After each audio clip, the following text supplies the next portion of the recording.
All right, we're going live here. Live on Hootie's Twitter account, going live across the board. Viewers and listeners, we're going to get rocking and rolling here in a matter of moments. Take a look at the screen for today's headlines. The Jerry and Jerry Show is about to go live, ladies and gentlemen. Give us a retweet. Give us a retweet if you can. Give us a retweet if you can. You got Wake Forest on the docket. Hammer that like button. Subscribe to the show. Subscribe to JerryRatcliffe.com. A lot of content we're going to talk about on the show today. We'll get the program going in about 30 or 40 seconds.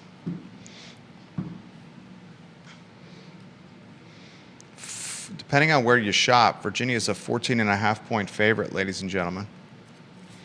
And it's an opportunity to rebound after a loss to Duke and Durham.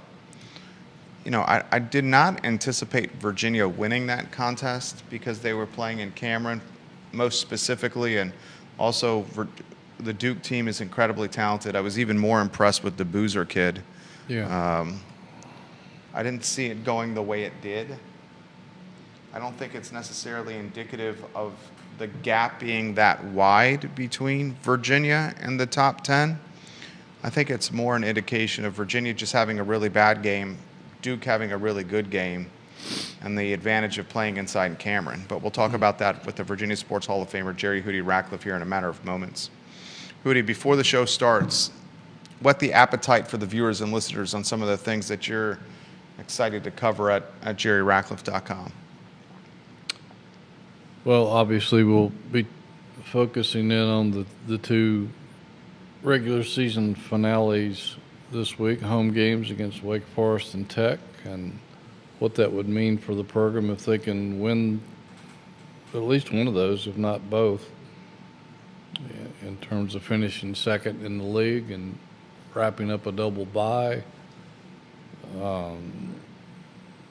I wrote about this today in that only 11 times in Virginia basketball history has a UVA team won 25 or more games. And believe it or not, this year is one of them. And Ryan Odom right out of the block. So only 8 times has a Virginia program won 27 or more games. 8 times in Virginia basketball history. This could be a ninth if they can get a couple more wins. But we'll be writing about Virginia basketball. We'll be writing some about Virginia football. They're on the verge of spring practice. Talked to one of their top running back transfers the other day. We have an exciting show coming up, coming up this Thursday. Jeff Jones and myself will be interviewing Lucia Odom. Oh, that's a great one. That's Ryan a great guest. Odom's wife. Great guest. Which will be a fun interview. Just getting perspective from a coach's wife's point of view, what that's like, and so lots of cool stuff on the horizon. Of course, Virginia women's team is in the tournament starting this week. UVA baseball's off to a great start. So lots going on. Lots going on. A lot we're going to cover on the Jerry and Jerry Show, guys. The water cooler of everything Virginia sports related, and JerryRatcliffe.com. Judah Wickhauer, I think we're ready to rock and roll when you're ready.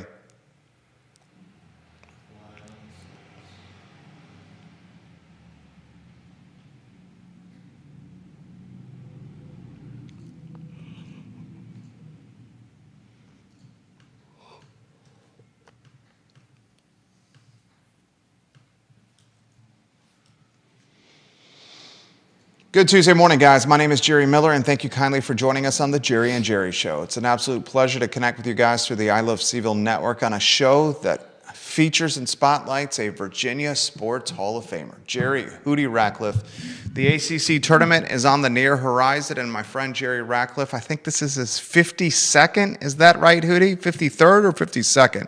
It's one of those. ACC basketball tournament. I want you guys to think about that, viewers and listeners. 52 or 53 consecutive ACC men's basketball tournaments for the star of this show, Jerry Hootie Ratcliffe. We'll talk about that Duke ball game. It did not go according to plan. Virginia didn't get off the bus. Duke had one of its best ball games possible. And just like that, a game turns into a blowout. You know what? It's in the rear view. And what's in the front view is tonight's matchup against Wake Forest. And the Demon Deacons come to the John Paul Jones Arena as a 14.5-point underdog.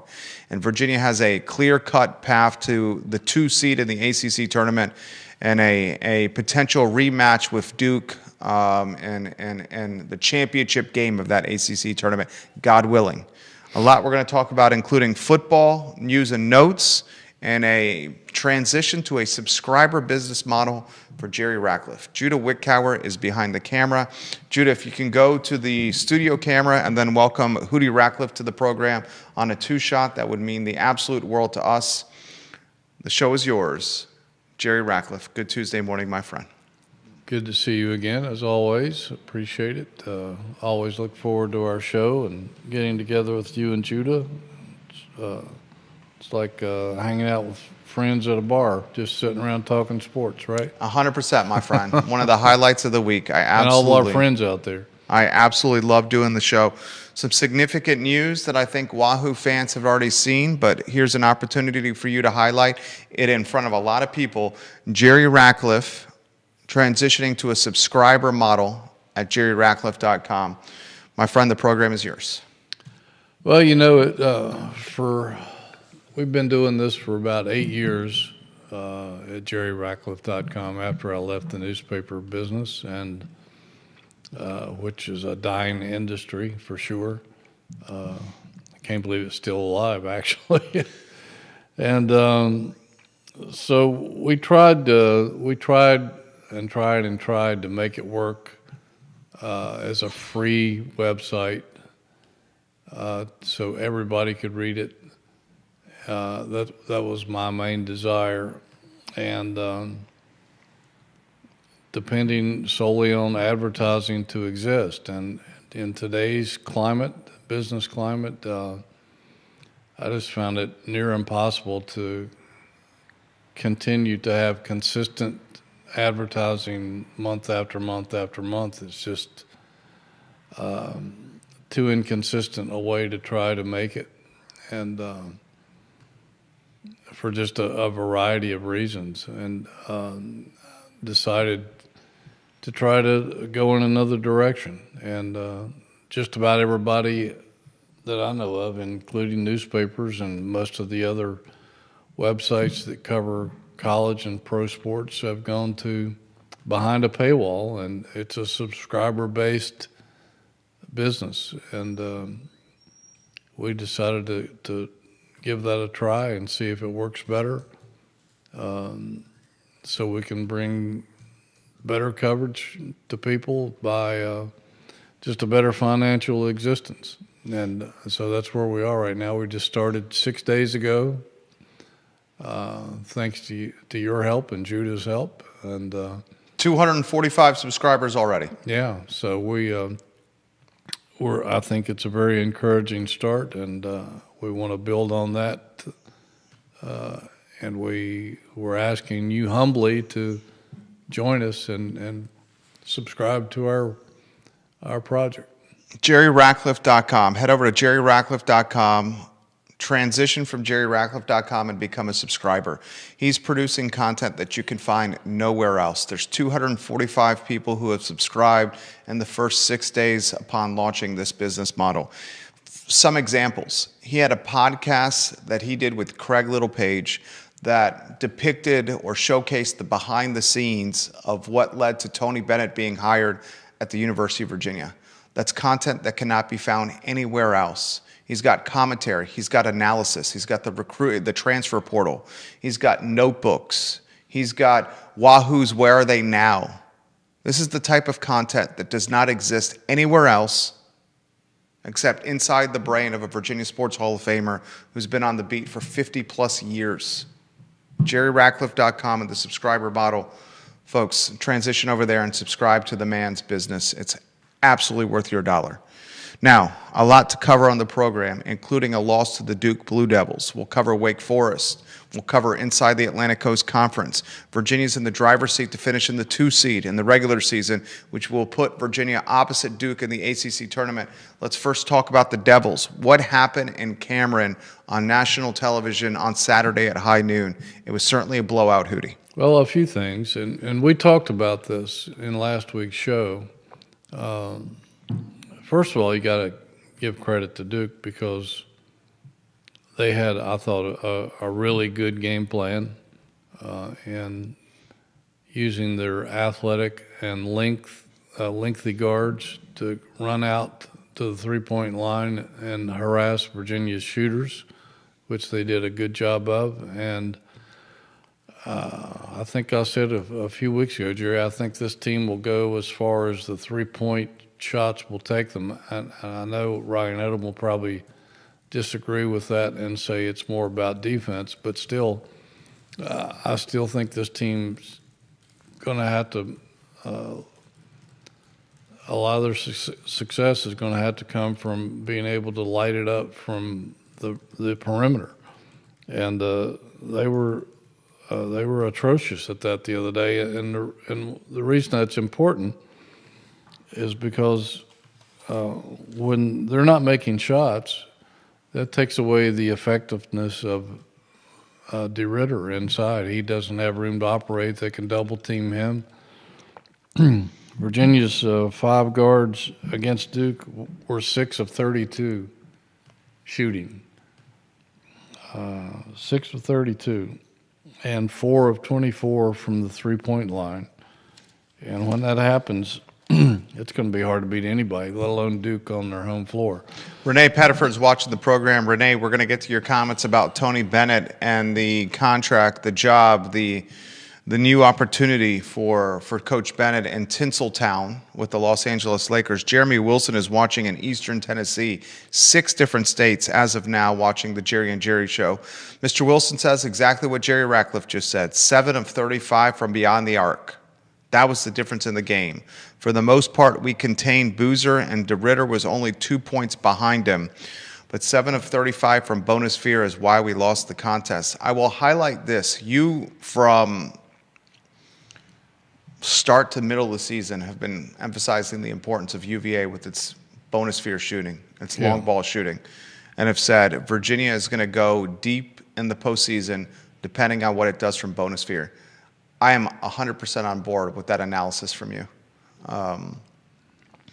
When Chance Mallory, when Sam Lewis, when Jakari White, with Grunlow are stretching the floor, DeRitter has an opportunity to get to the post, finish around the rim, and face less double team and extra attention.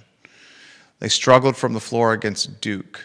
What did the Devils do to limit Virginia's shooting from long range, or was it Virginia just showed up super cold against the best team in the country? I think it was more Duke's defense. It was really good. And again, their guards have length, and their guards are very athletic. And they ran Virginia either off the line or harassed their shots. They didn't get many easy looks. And when you start missing and the other team keeps scoring, then I think that puts a lot more pressure on you because you think, well, I got to make this shot, or they're going to go down on the other end and score again. And so I think it magnifies the problem. And we talked about this last week, and I used to cover Duke in North Carolina and some of those schools long before I came to Charlottesville, and I've covered games at Duke throughout my career, even in Charlottesville. It's one of the toughest places to play in America, and part of it is the environment. It seats 10,000. They're on top of you? On top of you, big time. The fans are closer to the court there than anywhere, particularly their students who line up one entire side of the court. And they're vocal and they're organized and they know how to put pressure on teams that are not performing well. And if you get off to a slow start, or if Duke gets on runs and you fall behind and you're struggling, it only intensifies the pressure on you, because you feel it. You can't help but feel it. You're human, and it's so difficult to come back in there. That's why they've won. They're 62-6 in their last few seasons at home. I mean, who else has a record like that? And it's been going on for years. I remember distinctively one year UCLA was one of the top teams in the country. They came into Cameron. I think it was Jimmy V's last game as a broadcaster, because I remember walking out of the arena with him after the game, and it took him 15 minutes to walk maybe 50 yards. He was in that bad a condition. And but the UCLA coach got thrown out of the game because he thought that they were getting jobbed, and maybe they were, but it's a pressure-packed environment that is like none other that I've ever been around. And I've been in a lot of arenas in this country. And if things start snowballing on you, there's not much you can do. So, it was an experience. They put it behind them. And as Ryan Odom said yesterday, he learned a long time ago from his father, Dave, that a lot of times it's when you play a team and where you play a team. And to play Duke in late February with everything on the line, it's tough. It's tough. If you play, it's a different deal than playing Duke in December, early December or late December. And maybe if you play them again on a neutral floor, things are a little different. Or if you play them at your home, maybe things are different. But that's just something that you have to live with and forget about it, learn from it, and go back about your business and playing the way you were before, because you were playing pretty darn good before that. Well said. I mean, it really, viewers and listeners and Virginia basketball fans, this is the only drubbing that Virginia has endured this season. We can make a legitimate argument they should have beaten Virginia Tech, and a very legitimate argument they should have beaten North Carolina. They were up double digits in the first half against the Tar Heels and then collapsed in the second half. Virginia Tech, yes, there were some missed shots. Yes, a little flat offensively. The refereeing was poor. UVA should have beat Virginia Tech in Blacksburg. They'll have a chance at redemption. But this is the first drumming that UVA has endured, and it happened against maybe the ACC Coach of the Year, certainly the ACC Player of the Year, the ACC Freshman of the Year, maybe the number one draft pick in the draft, the NBA draft, if not the top pick, a top 4 pick. Mm-hmm. I don't know. Did you leave him even more impressed with Boozer after what you saw on Saturday? I certainly did. Yeah, I thought he was everything that we've been led to believe that he is. I thought Virginia did a pretty good job against him overall. They held him without a field goal in the first half, although he did go to the free throw line a lot because they were being very physical. And but you mentioned Duke pounding Virginia. They after Duke knocked off number 1 Michigan on a neutral floor in D.C. a couple of weeks ago, they went to Notre Dame and pounded them 90-some points. And they pounded Virginia. They pounded NC State last night. Duke is playing at a really high level right now, so I'm not sure that Virginia has anything to be embarrassed about. I agree, 100% agree, and it's a chance to get back in the win column against Wake Forest tonight. 14.5-point favorites. We'll get to that contest. At this point of the season, who's your ACC Coach of the Year? Well, I think it's going to clearly be between 3 people: John Shire, Ryan Odom, and Jai Lucas from Miami. I have a hard time voting against Odom because I know Shire and Krzyzewski used to be sort of penalized for being good as well, but if you have that kind of talent, you're supposed to win and win big, and that happens. I tend to go for the guy who wasn't supposed to be there and did a hell of a coaching job bringing the team together and putting them in contention. And what Ryan Odom has done in his first year at Virginia, putting together a completely brand new roster and getting them to 25 wins, I'm going to vote for him. I just think what he's done is remarkable, and I appreciate what John Shire has done. But again, it wasn't a surprise that he did what he did, and Lucas at Miami's done pretty much the same thing. They were atrocious last year, and he's put together a new roster and done well. But I would have to lean toward Ryan Odom. I know a lot of people want to go with Shire, and he may win it, but I'd vote for Ryan Odom. Diane Webster is watching the program. She just liked the show. Viewers and listeners, do us the favor of hammering that like button, share the show, like the show, offer a comment on the show, subscribe to the show.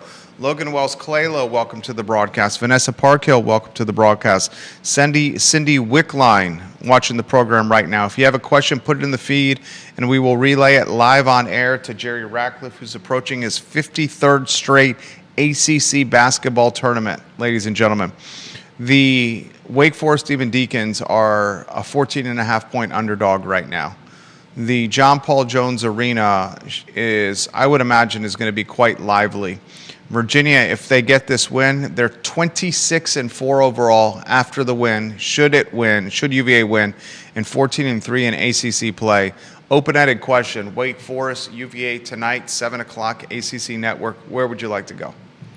Well, I think Virginia just needs to get back to playing Virginia basketball, and they didn't do that Saturday for a number of reasons. But and Ryan, even though we talk about the offense and the shooting, Ryan was most disappointed in the rebounding and the defense. It just wasn't. They were substandard to what he's become accustomed to expect. I'm sure that's been a point of emphasis in practice leading up to tonight. Wake Forest is a team that if you don't bring your A game, they can jump up and bite you. They have an interesting offense. They run a lot of different actions. They have a guy who's probably made the biggest jump from his freshman to sophomore year of anybody in the ACC for sure, and maybe in the country. A kid named Juke Harris, 6'7" sophomore guard. He's averaging 21 points a game. He's increased his scoring average by 15 points between last year and this year. He's got 29 straight games of at least 10 points. And the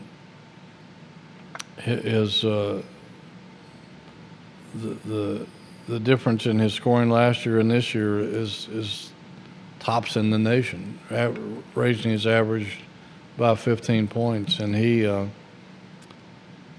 can light it up. I mean, he's a really good player, and they have a couple other guys that are good too. Miles Colvin, the 6'5" junior guard who scored 32 points in a win over Syracuse recently, over the weekend. And then Harris, even though Wake lost at Boston College last week, he scored 38 points in that loss. It's the first time a Wake Forest player scored 38 points since 2008. So those are two guys you're going to have to deal with and slap some defense on them and see what happens. But it's a game that you can't afford to lose, and with everything on the line for Virginia, as you mentioned earlier, wrapping up the 2 seed and getting a double bye in the ACC tournament is a big deal, and that could lock it up tonight if they beat Wake Forest as they're supposed to. Southie Bagwell's giving you some props. Southie. Southie says, Yeah. great job as always, Hootie. Great job as always, Jerry. He's a longtime Twitter follower, and we appreciate his support for sure. He always makes good observations.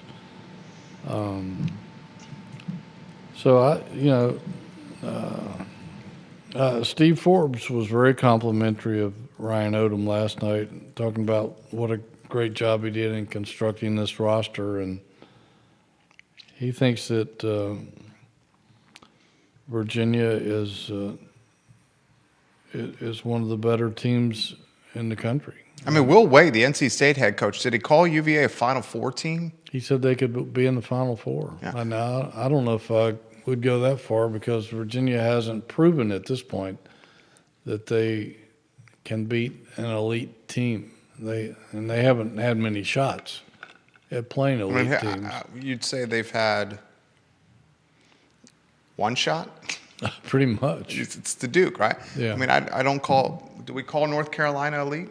I don't think they're elite this year. I don't think they're elite this year they're either. a good team, but that's about it. Yeah, And, I don't think Miami's elite. No. Louisville wasn't Texas, Louisville, not elite. Miami, Florida State, not elite. Yeah. They're all really good teams. Yeah. But they haven't played any of the powerhouses that are above them in the rankings. Right. And so right now I'm thinking Sweet 16 for this team, but they've got some things to prove. One of my favorite parts of the basketball tournament, my wife and I talk about this. She's a diehard UConn fan. She's a UConn Husky grad, and in a tournament setting, anything can happen because it's not a series, best of 7, best of 5, whatever Right. it is. You just have to win one game. Right. You can get hot, and in college basketball, crazy things happen. We've seen crazy things happen with this program over the years. 100%. 100%.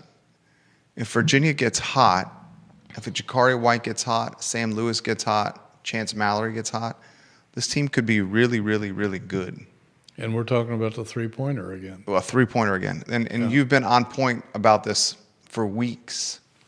If this team gets cold, this team can struggle to score. Well, that's what happened in some recent years when they lost to people like Ohio and Furman and people that they weren't supposed to lose to. It was because they couldn't score. Right. And the recipe is extremely obvious here. The defensive scouting report is obvious. Is do not let DeRitter beat you in the post. Yeah. Make them shoot the long ball. And I think he's at the top of every scouting report. 100%.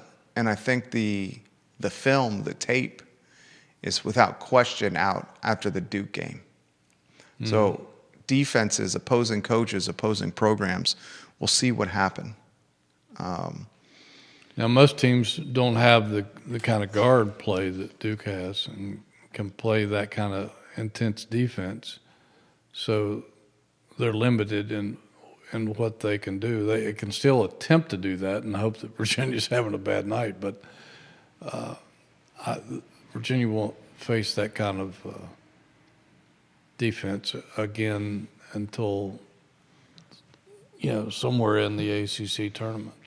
Jamie Morris is watching the program on Twitter, on your Twitter feed. He says, this is a fantastic show. I toggled over to Jamie Morris's Twitter profile and the description of him. I absolutely love Jamie Morris. It says, God, family, friends, Ryan Odom and the Wahoos, the Cowboys, the Yankees, and hunting. I'm not a Cowboys fan, nor am I a Yankees fan. I don't hunt much either, but God, family, friends, and Ryan Odom and the Wahoos early in the description with a Virginia V Sabres logo, and it looks like his son on the pitching mound in a high school baseball uniform. That's all right by me, Jamie Morrison. We appreciate you watching the show. Absolutely. Wake Forest, and then the regular season. The regular season is on the very near closure here. Virginia has got Deke's team that it should, I'll cut to the chase, it should cruise through.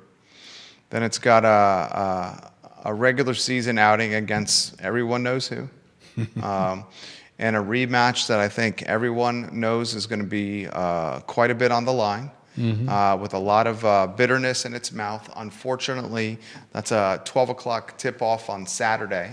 On your favorite network. On the worst network of all time, the CW network. What do you make of Wake Forest and Virginia Tech to close, Hootie? I think Virginia should sweep. Me too. I like both the coaches. I like Steve Forbes and I like Mike Young. They're both really good people, really good coaches. They're having difficult years, particularly at Wake. They're barely over 500. Virginia Tech is bubblicious right now. They're trying to fight their way onto into the tournament. I don't know if they're going to make it or not, but certainly a win over Virginia would help them if they're right there on that cut line. So they'll come in here with a fury, and knowing that they have beaten these guys before, and even though it took a couple overtimes to do it, but they'll come in here with their hair on fire, I would imagine, and so it won't be an easy afternoon for Virginia. Virginia's going to have to bring its A game to put that one away. Then the ACC tournament. Put it in perspective, the ACC tournament, what it means to you, and where it stacks up with one of the best sporting events that are out there. Well, it used to be. As you know, for years until the tournaments started expanding and everything, it used to be only the champion. Didn't matter where you finished in the regular season. If you didn't win the ACC tournament, you didn't go to the NCAA tournament. And there was so much pressure on every coach in every game because, at that point there was only 7 or 8 teams in the league. And so anybody thought, hey, all we got to do is string together 3 games and we're in the NCAA tournament. Virginia 1976 is the best example of that, knocking off 3 ranked teams in 3 nights. Some of those guys are going to be getting together this weekend, I think, to celebrate that championship. But it used to be, you think it's pressure now. It was, multiply that by 100. There were so many great teams that got left out of the NCAA tournament because they couldn't win the ACC tournament championship. So it used to be so much drama and so much pressure and so much on the line. It's been watered down over the years by expansion and of the conference and then expansion of the NCAA field. So it's nothing like it used to be. It's still fun, and I think this year it'll be more fun because the league is better and there'll be more interesting games. In the past few years, it just seems like a lot of people were just going through the motions because for the most part, you knew it was going to be Duke or Carolina in the end. Sometimes Virginia was able to sneak in there, and then we had one of those freaky moments with NC State a couple of years ago. That pushed them to the Final Four, right? Yeah, they made it all the way to the Final Four. But make me an argument that Duke is not the slam dunk favorite to win. Well, it's kind of hard to do that because they're going to be playing in Charlotte, and there's going to be tons of Duke fans there for every game. They don't have to travel very far. They're going to be in familiar territory. They're going to be having tons of support. It will be somewhat of a neutral floor, not totally. But they've had some of their struggles in instances like that before. So there are enough good teams in this league. If they get hot, they could beat Duke on a neutral court, even though it's really not that neutral. It's more neutral than Cameron for sure. Virginia. Florida State if they would get hot, Miami if they would get hot, Carolina. We've seen what they beat Duke earlier. And they'll have a lot of fans in Charlotte as well. But it's not a foregone conclusion that Duke will win it, although it's improbable that somebody will beat them because they're playing really good basketball. They're playing right phenomenal, but I've watched a lot of Duke of late. Anybody can have a bad game. 100% agree with that. 100% agree with that. Savannah Bowen, thank you for sharing the show. We appreciate you. Renee Pettiford says she loves the CW. The only thing I think we've ever disagreed on, Renee Pettiford, CW. I still love you, Renee Pettiford. Although I've never met you, I feel like I know you. I think she's watching. Did you say North Carolina? I think Charlotte? I think she's in Durham. Durham. James Madison is watching in Mineral, Virginia. William McChesney, the mayor of McIntyre, is watching the program. Viewers and listeners, put your comments in the feed. We'll relay them live on air. I've watched a lot of Duke of late. Duke beat Michigan. Boozer was in foul trouble, and he still essentially finished darn near close to a triple-double. Yeah. I think he did have a triple-double. Did he have a triple-double? He does so many things well. I was impressed in the UVA matchup. It was clear Virginia's strategy was to be extremely physical with Boozer because they had Hugo, they have Grunlow, they have DeRitter, they have Tillis, yeah. Tillis matched up. They have 4 real big guys that they could throw at Boozer, and that's 20 fouls, and they were prepared to use them. Yeah. Boozer goes to the free throw line, shoots the free throw extremely well. Punishes UVA. He's like, you want to be physical with me? Okay. Your guys are DeRitter's going to get in foul trouble, and I'm going to shoot darn near close to 100% from the stripe. Yeah. He starts the fast break with a bunch of outlet passes. He's a fantastic distributor of the basketball, especially when in the post when he gets double teamed. He can step behind the 3-point line and shoot it. I mean, the kid just he can drive it. He can drive it. I mean, he's so fluid and such a 3-level scorer, and he plays defense. And he got hit in the eye. I thought for a second, like, that's a serious eye injury. Goes, talks with the trainer. The eye was swelling. Yeah. They showed it. You could see that. You could see the lid was swelling. Gets up 3 or 4 minutes later, says, "Put me back in the game." I was just like, this guy is mentally tough. Yeah. I mean, you're looking at the National Player of the Year for a second consecutive year from Duke, both freshmen. Yeah. That's wild. Yeah, years ago you would have never seen something like that. Yeah. From the same school, both freshmen. Yeah. National Player of the Year. I don't know if that's ever happened. I don't think that has ever happened. Not to my memory. Yeah. And to Hootie's point, it's going to take a lot for Duke not to win the ACC basketball tournament. But the beautiful thing about a tournament is anyone can get red hot.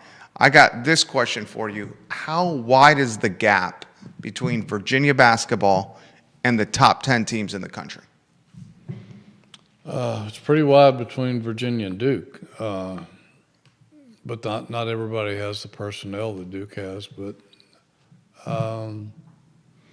I'd say there's definitely a gap, definitely a chasm there. And I don't know the personnel that well of all the top 10 teams, but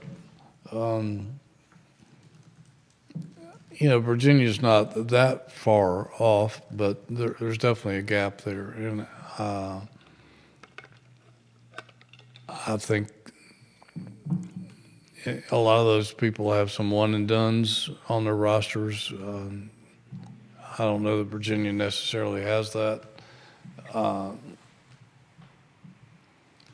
So it's hard to put a label or a number on it, but there's definitely a gap in there, and I think part of it is Virginia's probably going to have to play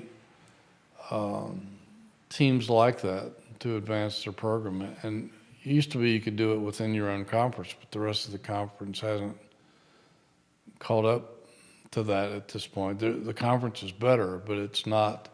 You're not facing a top 10 team or even a top 15 team very often. So some of these people have advantages of playing teams of that ilk on a more regular basis and testing themselves and pushing themselves to a different level. So it's, I don't know exactly what it's going to take for them to get there, but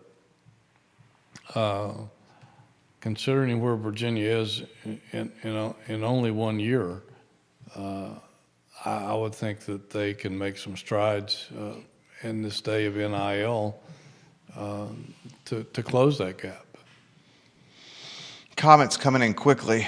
This one is from Mark Brown. He says, Virginia seems to have big problems with big athletic guards. Florida State showed that. Yeah. Duke showed that. Yeah. Duke also shot the ball well. If Duke shoots like that, they are unbeatable. Duke gets a team of 5 stars, and it showed against us. Oh, yeah, no question. How about the comment about the big athletic guard? Yeah, and he made a very good point, and we pointed that out, that was one of the big problems, was the way they were able to use that to their advantage defensively. And, Virginia's guards are good, but they're not the most athletic guards in the world, and they don't have the most length. They have more length than some teams, but not that kind that Duke has. So, but that's certainly something that is correct, and we talked about that earlier in the show, that they use that length and athleticism to bother Virginia's guards, who are a little bit slower and not quite as big and not quite as athletic. So if they run into teams like that, they can struggle. Who's Virginia's best perimeter defender? Is it Hall? Probably Hall, yeah. Yeah. I think Hall's Virginia's best perimeter defender as well. Mallory's pretty good, too. Does Mallory get overpowered size-wise? Sometimes, not very often, because I think he uses his ability to get low, his and leverage to be able to take some things away from other guards. He gets into them and doesn't give them as much room to operate as they would like. And but I think Hall overall is that guy. Eastern Tennessee's Jeremy Wilson. How is the basketball recruiting shaking out for next year? Or is this strictly a portal reliance every year? This is a question I have as a follow-up to that. Yeah. I mean, they bring guys in, but they don't have any commitments for next year. Certainly they didn't sign anybody in the early signing period in November. They lose Hall, exhausted eligibility. Yeah. Tillis, I think, is gone. DeRitter's got one. Thomas is gone. Yep. DeRitter's got one left. I would think as of now DeRitter comes back. Ugo is gone. Ugo's gone, yep. That may be it. Yep, that's it.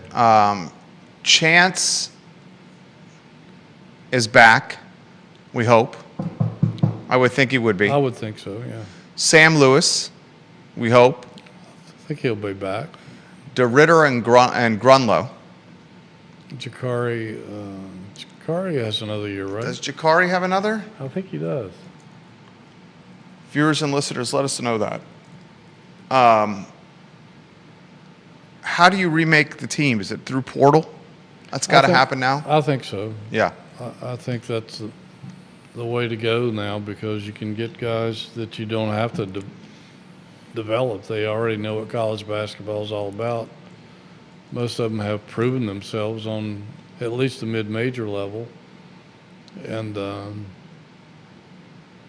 some of them on a high major level. So you've got the money, why not spend it? And I think that's the way to go now, because that's what most schools are doing.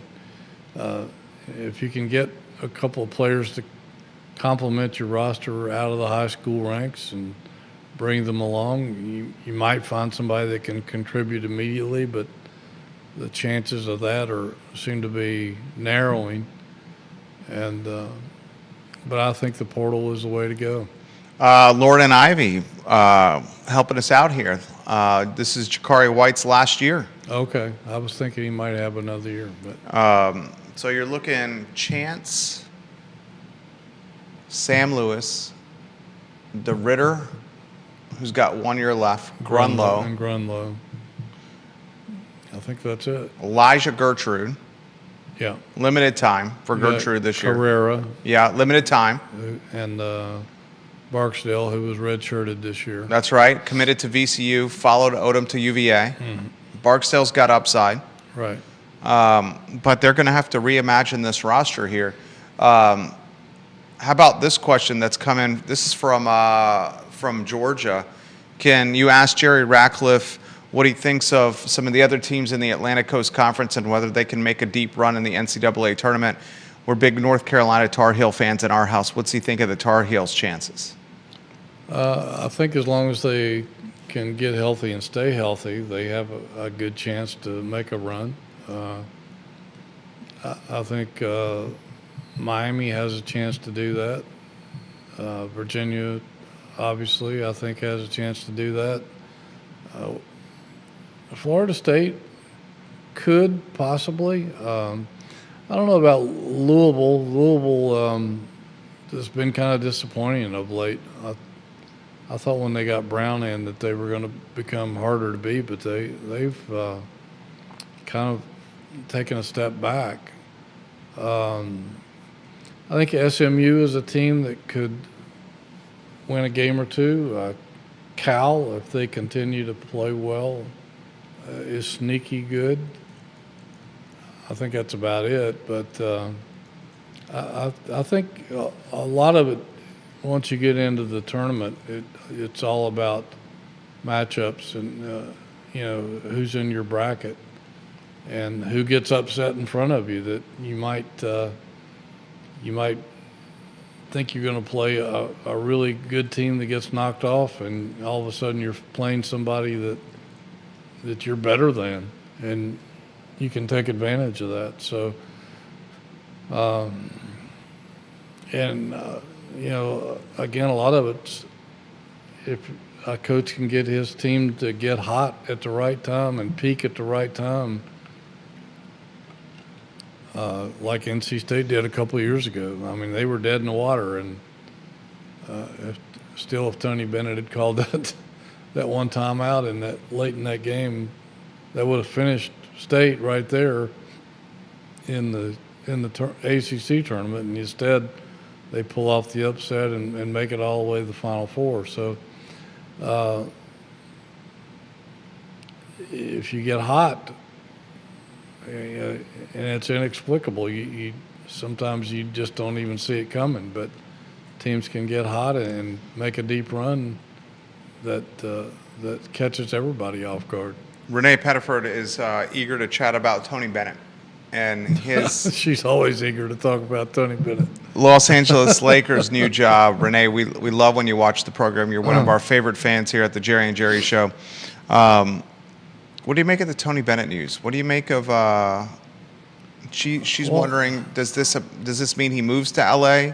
Does this mean he's spending more time in the NBA? Folks are asking, does this set him up for a job in the NBA? I mean, this caught a lot of people off guard in Wahoo country. Yeah. He's still a young guy, and I'm glad to see him getting back into basketball because he has a great basketball mind, and he loves the game, obviously. I think he's going to help the Lakers front office a lot because they're, in terms of scouting and in terms of the draft process, because while they've done really well in free agency, their draft in recent years has not brought impact players in who can really make a difference over a consistent period of time. So I think that's something that they feel like that they can do better with. And having somebody of Tony's expertise Tony, it was interesting watching him over the years recruit because he had an uncanny knack for spotting guys that other people would ignore, and there would be something about that person that caught Tony's eye, and he felt confident that they could be successful in his system. For example? I think one of them was Kihei Clark. 100%. Nobody wanted Kihei Clark. Yeah. 5'8" point guard.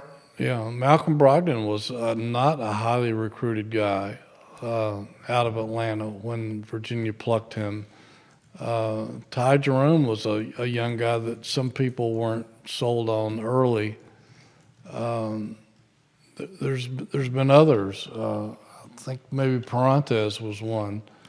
I'd have to go back and look through the roster through the years, but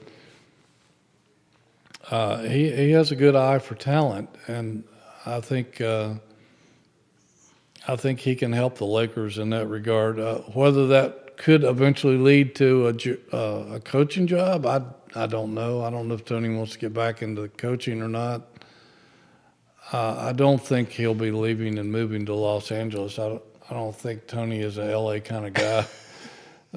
But with today's technology, with Zoom and all that, I think he may have to go to LA every now and then for meetings or conferences or something. But I don't think this job would require him to move to La La Land. I think this is an example of a guy who just loves basketball. Yeah, he does. Doesn't need the money, albeit I bet you the money is extremely nice here. Yeah. And he's making a lot of money doing it, as he should be. He's one of the best basketball minds in the world, and he should be compensated for that IQ and that intellect. But I think this really comes down to Tony Bennett missing the game of basketball. Yeah, I mean, it didn't make sense for him just to go into retirement at his age and not do anything except play tennis and golf. And exactly. It just and it doesn't make you sense. can only do that so much, right? And it doesn't make sense for him to land a job at another college program. No, because he's a Virginia guy. But he'd be facing the same problems he faced here. Exactly. So the NBA, things that turned him off. Right. The NBA makes sense. Boatload of folks are wondering if this is the platform for a head coaching gig. Who knows? I mean, he could definitely be an NBA coach. There's no question about it. I don't know his thoughts on that as to whether he would want to do that, or if he would just like to play a lesser role in doing what he's been hired to do with the Lakers. But I mean, he could move into the front office. He could become an assistant general manager or a general manager or director of scouting or personnel. I don't know if he would want all that on his table or not. I don't know if he wants to jump back into the rigors of coaching an NBA team because it's not just the pressure of coaching and trying to win. There's a lot of travel involved in the NBA. I mean, you're on the road so much. I just don't know if that would be his cup of tea at this point in his life. Yeah, I totally agree with you. I think it's a guy that just missed basketball, and here's a dose of basketball for him to kind of give him that dopamine that comes with the sport that's been his entire life. And you can't think of a better franchise to do it with than the Lakers. And you got a superstar in Luka Doncic you could build around. You got money. I mean, you got notoriety. I mean, you got prestige and history and legacy. Legacy. If you're going to do it, you might as well do it with the Lakers, I mean, right? It's either the Lakers or the Celtics. Yeah. And if you're going to do it, if you're Tony Bennett. Anthony Esposito loves the program. Viewers and listeners are just giving props left and right on the broadcast here. A lot of people want football. Want you to feed the football itch for them, the football addiction. Yeah. You'd be a football hootie. Yeah, they're on the verge of starting spring practice. we'll be meeting with coaches and players as we go along. I think they've already set their spring game for around mid-April. Had the opportunity last week of talking to a couple of the new players from the transfer portal. I spent some time with Lewis, the running back from Tennessee, who Tennessee viewed him as their next All-SEC running back. And he's from Salem, Virginia. He's a speedster. He has 2 years of eligibility remaining. He was one of several talented running backs that the Vols had in their system. And we talked to him at length. I'll be doing a big story on him in the coming days. A lot of Virginia fans were really excited when he decided to come to Virginia. Tony Elliott made a run at him back when Lewis was a senior at Salem High School down in Roanoke. And he was courted by just about every SEC program that there is. He was ranked the number 4 running back in the nation by one of the recruiting services. So this guy's for real. And not only is he has a nice physique, but he's fast as lightning. And that's the kind of guy that could help take Virginia's running game to maybe another level.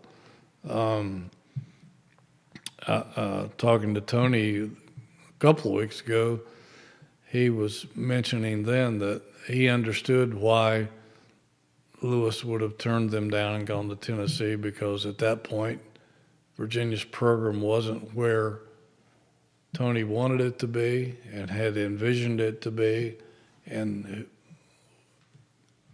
at the point where it could attract guys like Lewis out of high school. But now it is. Now that they've won 11 games, they've won the ACC regular season. They played in the Gator Bowl, won the Gator Bowl.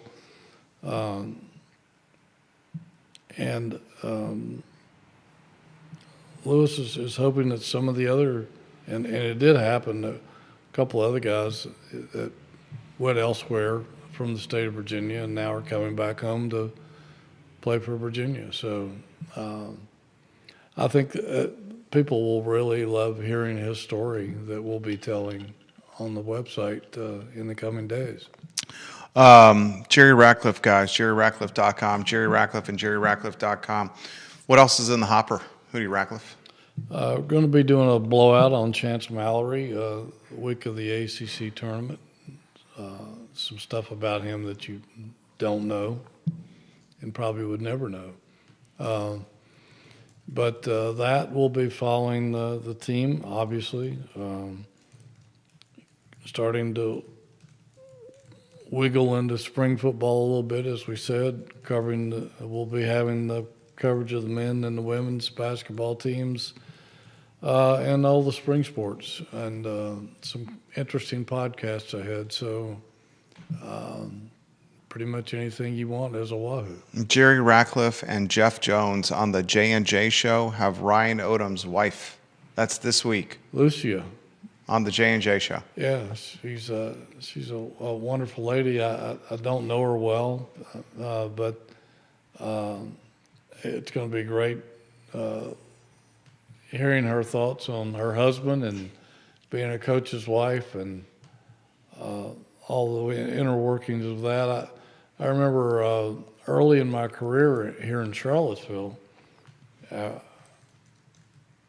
thought it would be kind of a neat story to find out what it's like being a coach's wife. And I remember interviewing Ann Holland and Sandra Welsh at the time and getting their perspectives. And it was a very eye-opening story, I thought. And I think Lucia It's probably a little easier on coaches' wives now because I don't think they have to sit in the crowd if they don't want to, or if they do, they can sit right behind their husband or nearby. Well, I'm if not I'm- sure where she sits, but Sandra used to have to sit into the stands, and she couldn't stand some of the Virginia fans because they weren't into it like she was, and she asked for her and her family to be moved to that outdoor area of Bryan Hall. It was like a picnic patio area, Yep. so she could make all the noise she wanted to. I mean, you think about it. If you're Ryan Odom's better half, everywhere this man's gone, he's won. You may want to sit in the crowd. Well, that's true. I mean, he's got a 653 win percentage, Ryan Odom. And to put in perspective what it's like being a coach's wife, he's a grad assistant, probably not married then, but grad assistant in South Florida from 96 to 97. He's an assistant at Furman from 97 to 99. He's an assistant at UNC Asheville from 99 to 2000, an assistant at American from 2000 to 2003, an assistant under Greenberg at Virginia Tech for a lot of years, 2003 to 2010, an assistant associate head coach at Charlotte from 2010 to 2015, interim head coach at Charlotte. Then he goes to Lenore Rhine, where he's the head coach for a year. UMBC from 2016 to 2021. Utah State from 2021 to 2023. VCU from 23 to 25, and now in Charlottesville. Marry a coach and see the world. You're talking about nomadic right there. I mean, That's the life of most coaches. the life of most coaches, indeed, Hootie. That podcast is going to be something you don't want to miss. Jerry Ratcliffe, jerryratcliffe.com. We encourage you, the viewer and listener, to subscribe to the new business model at jerryratcliffe.com, where you're going to get content that no one else is producing, folks. Jerry Hootie Ratcliffe is 53rd ACC tournament on the horizon. Support the content, because the content is the best of the best. For Jerry Ratcliffe and Judah Wickower, my name is Jerry Miller. Thank you kindly for joining us on the Jerry and Jerry Show. So long, everybody. Nicely done, Hootie. Thank you, sir. Same.